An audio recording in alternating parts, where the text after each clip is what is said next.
குட்டீஸ், இன்னைக்கு ஒரு கதை என்ன சுவாரஸ்யமா இருக்கா? என்ன கதை தெரியுமா? புலி ஏமாந்த கதை. புலி எங்காவது ஏமாறுமா? புலி ரொம்ப விவரமானதாச்சு. எப்படி ஏமாறும் பார்த்துக்கோங்க. ஒரு காட்டுல ஒரு புலி ஒரு பெரிய கூண்டுல அடைபட்டு கிடந்துச்சு. அது ரொம்ப பசிக்கிறது, என்ன பண்றதில்ல, கத்தி பார்த்து யாருமே வரல. அப்போ ஒருத்தர் காட்டுல சும்மா காட்டு வழியா போயிட்டு இருந்தார் ஒரு மனிதர். அப்போ அவரை பார்த்து, அண்ணா அண்ணா அண்ணா எனக்கு ஒரு ஹெல்ப் பண்ணுங்களேன் அப்படின்னு புலி சொல்லிச்சான். அப்போ அவர்கிட்ட கூண்டுக்கிட்ட வந்தார். என்னப்பா வேணும்? இல்லை, என்னை 2 நாளாக அடைச்சி வச்சுட்டாங்க, எனக்கு எங்கும் போக முடியலை, அதனால் என்னை திறந்து விடு, நான் தயவு செஞ்சு வெளியில் போயிடுறேன். அப்போ அந்த மனிதன் கேட்குறாராம், ஏன்பா நீ 2 நாளாக அடைப்பட்டு கிடக்குற, உனக்கு பசிக்கும் இல்லையா? பசிச்சா நீ என்ன பண்ணுவாய்? எது கிடைச்சதோ அதை சாப்பிடுவா இல்லை? அதனால நான் உன்னை திறந்து விட்டேன்னா என்னை சிக்க வச்சுருவேன், என்னை அடித்து கொதறி சாப்பிட்ருவேன், நான் செத்து போயிடுவேன், அதனால் நான் திறக்க மாட்டேன் அப்படின்னு சொல்லுவேன். அப்போ அந்த புலி சொல்லுமா, இல்லை இல்லை சாரி அண்ணா, அப்படிலாம் நினைக்காதீங்க, நான் ஹெல்ப் பண்ணவாளை மறக்க மாட்டேன், நான் உங்களுக்கு உபதிரவமே பண்ண மாட்டேன், திறந்து விடுங்க, நான் ஓடி போயிடுவேன் அப்படின்னு புலி சொல்லுவான். புலி சொன்னோன்னே இவர் யோசனை பண்ணிட்டு என்ன பண்ணலாம், இல்லை இவங்க ப்ராமிஸ் வாங்கலாம், சத்தியம் வாங்கிக்கலாம்னு சொல்லிட்டு, இல்லை புலி நீ அப்படி சொன்னால் நான் நம்ப மாட்டேன், நீ திறந்தா 2 நாளில் அடைப்பட்டு பசியோடு இருக்கா, இல்லை பார்த்த உடனே எனக்கு அம்மியும் சாப்பிட்ருவேன், என் மண்டையை முதல்ல வாய்க்குள்ளே போட்டுருவேன், அப்புறம் நான் அவ்வளோதான், குழந்தை குட்டியெல்லாம் இருக்குல்ல, நான் ஊருக்கு போனோம்ல அப்படின்னு சொல்லி. அப்போ இந்த புலி சொல்லணும், இல்லை ப்ராமிஸாக நான் உன்னை ஒன்றுமே பண்ண மாட்டேன் அப்படின்னு சொல்லுவேன். நம்பிட்டான். நம்பி என்ன பண்ணுறான், அந்த கையால் எப்படி திறந்தோடனே புலி வெளியே அப்படின்னு ஒரே பிடிச்சிச்சு. அச்சோ, அவ்வளோதான் இன்னைக்கு நாம நினச்சி புலி புலி புலி புலி புலி புலி இரு இரு இரு இரு அப்படிம்பா. உடனே விட்டுருச்சு.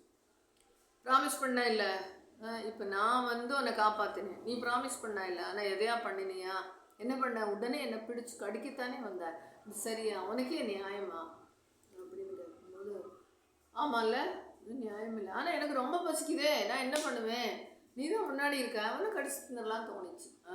அப்படியா, நியாயம் கேட்டுட்டு என் பேரில் தப்பு இருந்துன்னா நீ என்ன கடிச்சு சாப்பிடு, உன் பேரில் தப்பு இருந்தால் நீ எப்படி காட்டுக்குள்ளே ஓடிடு, என்ன தொடாது, யார்கிட்ட கேட்கலாம், சரி வா போகலாம், 3 பேர்கிட்ட கேட்பேன், முதல்ல சொல்லிட்டா அந்த மனுஷன், 3 பேர்கிட்ட கேட்பேன், 3 பேரும் பரவாயில்ல புலியும் மனிதனை அடித்து கொல்லட்டும் அப்படின்னு சொன்னானா நான் சிவனேன்னு உட்காந்துக்கிறேன், நீ என்னை அடிச்சு கொண்டு சாப்பிட்டுக்கோ, இல்லை அது தப்பு, நீ ப்ராமிஸ் பண்ணிட்டு உதவி பண்ணவனுக்கு கஷ்டம் கொடுத்தாய் அப்படின்னா உன்னை கொல்லப்படாது அப்படின்னு எல்லாரும் சொன்னானா நீ காட்டுக்குள்ளே போய்.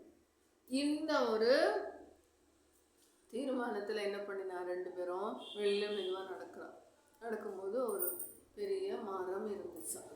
அந்த மரத்துக்கிட்ட போய், மரமே நீ சொல்லு, இவனை 2 நாள் பூட்டி வச்சுருந்தான் கூட்டுக்குள்ளே, போனால் போகிறது பாவம் சொல்லி நான் திறந்து விட்ட உடனே இது என்ன பண்ணிச்சு, ப்ராமிஸ் பண்ணியிருந்தது என்னை கடிக்க மாட்டேன்னா என்னை கடிக்க வருது, இது நியாயமா, நீயே சொல்லு அப்படின்னோட மரம் சொல்லிச்சான், நியாயம்தான், ஏன்னா மரங்களையும் செடிகளையும் இந்த மனிதன் வெட்டிகிட்டே இருக்கான், எங்களுக்கு வளரவே விடுறதில்லை, அப்புறம் மரத்தையெல்லாம் வெட்டினா அடுப்பில் வைக்கிறான், என்ன பண்ணுறது, நாங்கள் ரொம்ப கஷ்டமாக இருக்குல்ல, அதனால் நீ கொண்டு நீ இந்த மனிதனை உயிரோட வைக்கக்கூடாது அப்படின்னு சொல்லி இந்த மரம் சொல்லிட்டு, மனிதனுக்கு ரொம்ப பயம், இந்த ஆளுக்கு ரொம்ப பயம் வந்துடுச்சு.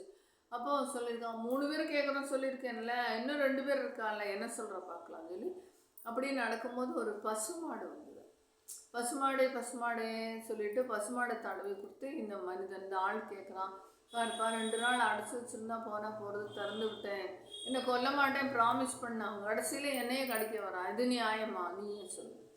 அப்போ அந்த பசுமாடு சொல்லுதான் புலிகிட்ட, நியாயம்தான், ஏன்னா புல்லெல்லாம் கொடுத்து எங்களோட உடம்புல இருக்கிற பிளட் எல்லாம் எடுத்து பாலாக கறந்து குடித்து சாப்பிட்டு நல்லா தயிர் வெண்ணெயெல்லாம் எடுத்துக்கிறாங்க, கடைசியில் மாடு பால் கறக்க முடியாமல் ஆனோன்னே எங்களுக்கு தீனி போடுறதில்ல, ஒன்றும் போடுறதில்ல, அடித்து விரட்டி காட்டுக்குள்ளே துரத்தி விட்டுருலாங்க, எங்களுக்கு வயசாகுது, இந்த மனிதனை நம்பாது, மனிதனை கொன்னுற அப்படின்னு பசுமாடு சொல்லித்தான். ஐயோ தப்பு தானே, நம்ம பண்ணது தப்பு தானே, பசுமாடை கறக்கலைனோட துரத்தி விட்டோம்ல அப்படின்னு இவன் நினச்சிக்கிறான். நினச்சிட்டு புலி இன்னொருத்தர் கூட சொல்லணும் அப்படின்னு சொன்னோன்னா சரி உம்பழிக்கே வர. புலிக்கு ரொம்ப சந்தோஷம். 2 பேர் நம்ம சைடு பேசிட்டாங்க. இனி கொஞ்ச நேரம் பொறுத்துட்டு இன்னொருத்தரும் சொல்லிட்டானா வேகமாக போய் மனிதனை கடிச்சு தின்னுடலாம், பசி அடங்கும் அப்படின்னு நினச்சிட்டு போகிறது. போகும்போது ஒரு நரி வந்துதான். நரி வந்துட்டு இப்படி நரியே அப்படின்னு மனிதன் கூப்பிட்டா என்ன கேட்குறான். இந்த மாதிரி புலி அழைச்சா எல்லா கதையும் சொல்லிச்சு. சொன்ன உடனே இந்த நரி சொல்லுதான். நரி பெருசாக சிரிச்சுதான். அப்போ அந்த புலி கேட்டுருந்தான், ஆமாம் இல்லை தப்பு தானே, நான் அப்போவே இவனை கொண்டிருக்கணும்ல, இவன் இவ்வளோ நியாயம் பேசுகிறானே அப்படின்னு சொல்லிட்டு. அப்போ அந்த நரி சொல்லிட்டு அப்படி இல்லை, எனக்கு இதெல்லாம் பார்த்தா தான்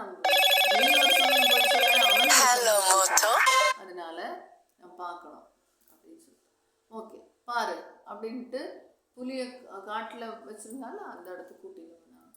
போன இடத்துல புலி என்ன பண்ணுறது, இந்த கூட்டுக்குள்ளே போய் உட்காந்துது. புலி சொல்லுது, இப்படி கூட்டுக்குள்ளே அடைச்சி வச்ச நேரத்தில் இவன் வந்தான் காப்பாற்றுறேன்னு சொன்னான். கடைசியில் என்ன இது பண்ணலை அப்படின்னு சொன்னோன்னே புலி சொல்லித்தான், இங்கேயே நீ இரு, இதுதான் கரெக்டு. நரி சொல்லித்தான், இங்கேயே நீ இரு, இதுதான் கரெக்டு.